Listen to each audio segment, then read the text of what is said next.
بسم الله السلام عليكم ورحمة الله وبركاته kusoo dhawaada shirkadda Muruq iyo Maan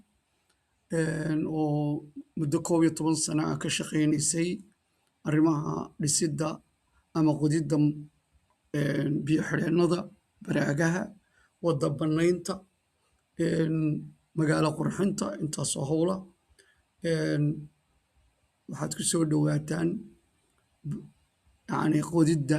biyo xireennada sida sawirka idinka muuqata saasoo kale ayaanu idinku qodaynaa ku soo dhawaada baraagaha waxaa qoda cagafta excavator-ka la yidhaaho waana idin diyaar inaanu idiin qodno waxaanu ka qayb qaadanaa qurxinta magaalada waddooyinka bannayntooda iyo arrimahaas oo dhan waxaa idiin diyaara rag maamulayaal waayo arag ku ah arrimahaas aanu soo sheegnay oo iyaguna idin soo dhaweynaya marka walaalayaal ha u daymala qorshaha shaqada aanu qabanaa beeraanu idiin diyaarinaynaa beerta waxa weeye siligaa lagugu wareejinayaa barkadii baa lagugu qodayaa muxuu ahay generator solar ku shaqaynaya lagugu rakibayaa